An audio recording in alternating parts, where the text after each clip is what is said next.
Onasizlikda katta bo'lgan, Koreyada yasholmagan, yashirincha turmushga chiqqan va tadbirkorlikda omadi kelmagan Sitora Alimjonova haqida gaplashamiz. Assalomu alaykum. Kanalimizga xush kelibsiz. Videomiz ostida bir dona like tugmasini bosishni va obuna bo'lishni unutmang. Ayriliq, salom sevgi, egizak oshiqlar filmlari va yuraklar jangi serialdagi ijrosi bilan muxlislarga yaxshi tanish bo'lgan aktrisa Sitora Alimjonova qishning ilk kunida dunyoga kelgan. Aktrisa shu yil 34 yoshni qarshilagan bo'lishiga qaramay haligacha yosh ko'rinadi. Ayrimlarning taxminiga ko'ra, konfet sifatida san'atga kirib kelgan aktrisa qanday qilib muvaffaqiyatga erishdi? Keling shu haqida to'liq ma'lumot beramiz. Yetimlikda o'tgan bolalik Sitora Alimjonova oilada 4 farzandning kenjasi hisoblanadi. Uning akasi va 2 opasi bor. U hayotda erishgan muvaffaqiyatlarda opalarining hissasi katta ekani haqida ko'p gapiradi. Bobom san'atkor bo'lgan. Shu boisdanmi bu sohaga bolalikdan qiziqqanman. Maktabni bitirib Farg'ona san'at kollejining raqs bo'limida tahsil olganman. Bolaligim juda go'zal o'tgan. Tinib tinchimaydigan qiz bo'lganim uchun maymuncha deyishardi. Afsuski, onam kasal bo'lgandan keyin go'zal bolalik ham nihoyasiga yetdi. Onam rahmatli oqqon kasaliga chalingandi. Ancha vaqt to'shakda yotdi. O'zimiz unga qarardik. Sog'ayib ketish uchun harakat qilardik. Afsuski, qancha harakat qilinmasin inson belgilab berilgan umrini yashar ekan. Opalarimning biri Koreyaga, boshqasi esa Farg'onaga turmushga chiqqan. Otam ham oila qurdi. Akam esa o'z-o'zi bilan band. Uning foydasi ham zarari ham tegmaydi. Onam o'lgandan keyin yolg'izlanib qolganman. Shunda Koreyaga turmushga chiqqan opam meni oldiga chaqirtirib olgan. Bir muddat u yerda yashaganman, til o'rganganman. Opamga qolsa meni o'sha yerda olib qolish niyatida edi, ammo tabiatan O'zbekistondan boshqa yerda yasholmayman. U qadar ko'nikuvchan inson emasman, deydi Sitora Alimjonova. Meni konfet aktrisa deyishgan ekan. Sitora Alimjonova aktrisa bo'lishni niyat qilmagani va bu ishga opasi undagan haqida so'zlab bergan. Raqsga, qo'shiq aytishga juda qiziqaman, ammo aynan aktrisa bo'lishimga Dildora opam sababchi bo'lgan.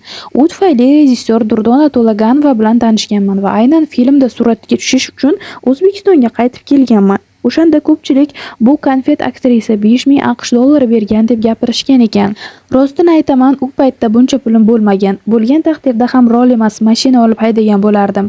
2011-yilda kinodagi hayot ancha jonli edi. Premyeralar ko'p bo'lardi. Takliflar ham bugungidek ancha serob edi, deydi aktrisa Sitora Alimjonova. Ko'nglim bo'shligi pand berdi. Sitora Alimjonova mashhur aktrisa bo'lsa-da, olgan gonoraridan qoniqmagani, shu sabab tadbirkorlikka ham qo'l urgani haqida gapirdi. Aktrisalarning gonorari u qadar yuqori bo'lmagan. Shu bois men ham tadbirkorlikka qo'l urib ko'rganman. Avvaliga go'zallik saloni ochdim. O'xshamagani uchun uni yopib Koreyadan mahsulot olib kelib sotishni yo'lga qo'ydim. Ammo tadbirkor bo'lish uchun biroz qattiqqo'l bo'lish kerak ekan. Ko'ngil bo'shligim ko'p bor pand berdi, deydi Sitora Alimjonova. Bolamning otasi Shohrux Hamdamov deyishgandi. Mashhurlarning hayoti hamisha muhokama markazida. Sitora Alimjonovani ham xonanda Shohruxxon bilan ishqiy munosabatda ekani, ammo qandaydir sabablarga ko'ra ular birga bo'lolmagan haqida gap-so'zlar tarqalgandi. Shohruxxon bilan Sen ketma filmida partnyor bo'lganmiz. Tomoshabinlar nihoyatda ishonuvchan, kim bilandir partnyor bo'lib, sevishganlar rolni ijro etsa darrov gap-so'z qilishadi. Kim bilan rol o'ynagan bo'lsam, hammasi bilan ishqiy munosabatda ekanim haqida gapirishgan. Hatto turmushga chiqib farzandli bo'lganimda bolaning otasi Shohrux Hamdamov deb yozishgandi.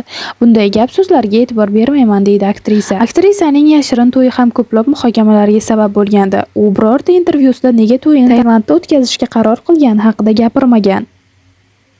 Aktrisaning to'yi 2017-yilning avgust oyida Tailandning Phuket orolida bo'lib o'tgan. To'yda aktrisaning 3-4 ta eng yaqin do'stlari ishtirok etgan. Aktrisa kuyov ko'rinmagan suratlarinigina ommaga namoyish etgan. Faqatgina uning 27 yoshda ekani va tadbirkorlik bilan shug'ullanishi oshkor qilingan xolos. Prodyuserlar bilan kelisha olmagan. Aktrisa Sitora Alimjonova 9 yil avval xonandalik faoliyatini rasman boshlagandi. Afsuski, ko'p o'tmay unga prodyuserlik qilgan kompaniya bilan moliyaviy kelishuvga erishmay, xonandalik faoliyatiga nuqta qo'ygan. U teleloyihalar uchun Otabek Mutalxo'jayev bilan Sevar yorim, Yodgor Mirzajonov bilan tegaman duetlarini ijro etgan. Yo'g'i borim va opajonim singari mualliflik qo'shiqlarini ham ijro etgan. U hozir to'y xizmatlariga faqatgina opajonim qo'shig'ini ijro etish uchun boradi. Ona bo'lishni 4 yil kutdim. Aktrisa intervyularining birida farzandini 4 yil kutgan va ona bo'lishda qanchalik qiyinchilikka uchragani haqida ham so'zlab bergan.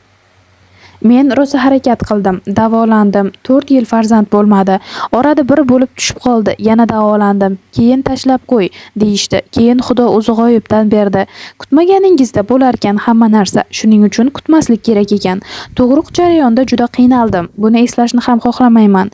Men o'zi og'riqqa yo'qman. Ko'zim ko'rmay qoldi. Kesarcha kesish yo'li bilan tug'dim, lekin dardni ham ko'rdim. Operatsiya rejalashtirilmadi. Bolaning tug'ilishiga hali 6-7 soat vaqt bor edi. Lekin juda qattiq og'riqdan ko'zim ko'rmay qola boshladi. 6-7 soat ichida nimadir bo'laman deb operatsiyaga rozi bo'ldim. Lekin bu gapimdan homiladorlar qo'rqib qolmasin. Bu narsalar o'tib ketadi. O'sha kunning o'zidayoq turib yurib ketdim deydi. Depressiyaga tushib qoldim. Afsuski, bu intervyudan roppa-rosa 1 yil o'tib aktrisa shaxsiy turmushda omadsizlikka uchragani va o'g'lini yolg'iz o'zi tarbiyalayotgani haqida aytdi. Hayotda hamma narsa bo'lar ekan. Shaxsiy hayot haqida ha deb gapiraversa qizig'i qolmaydi. Hozirda Muhammadimning otasi bilan aloqasi bor, faqat ko'rishib turadi. Shaxsiy hayotimda hech qanday o'zgarish yo'q. Borimni bolam va ijodimga bag'ishladim. Farzandimni dunyoga keltirganimdan keyin depressiyaga tushib qoldim. Ana shu narsa menda bo'lmaydi deb o'ylagan edim. O'sha paytlari juda ko'p onamni esladim. Suratga olish jarayonlariga borsam, bolamni onamga tashlab keldim degan gaplarni eshitib qolaman.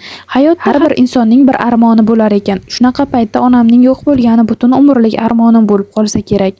Onam oqqon kasaliga chalingan edi. Sevgi serialidagi shu sahnalar mening hayotimga juda o'xshash. Onam bitta joyda yotgan, hech qayerga ishlamagan, qaraganman deydi aktrisa. Hech qachon o'g'limni aktyor qilmayman. Odatda ko'pchilik ota-onalar farzandlari kasbini davom ettirishni istashadi, ammo Sitora Alimjanova o'g'li san'atkor bo'lishini istamasligi haqida aytgan. Hech qachon o'g'limni aktyor qilmayman. Uning muxlislari san'atdan emas, sportdan bo'lsin. Hattoki bolam tug'ilmagan paytda ham bitta sportchi o'g'lim bo'ladi deb niyat qilardim. Bo'lganda ham butun dunyo taniydigan mashhur sportchi bo'ladi deganman. Farzandimni yaxshi tarbiyalab, O'zbekiston futbolini jahon chempionatiga olib chiqadigan darajada futbolchi qilmoqchiman.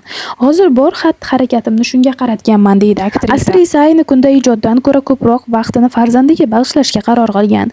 O'g'lim Muhammad Amin bilan dunyo kezadi. Eng yaxshi surat va videolarni esa muxlislari bilan bo'lishadi. Bizda hozircha shu shou biznes xabarlari sizga qiziq bo'lsa, kanalimizga obuna bo'ling, like bosing va qo'ng'iroq tugmasini bosib qo'yishni ham unutmang. Sizning fikringiz biz uchun muhim.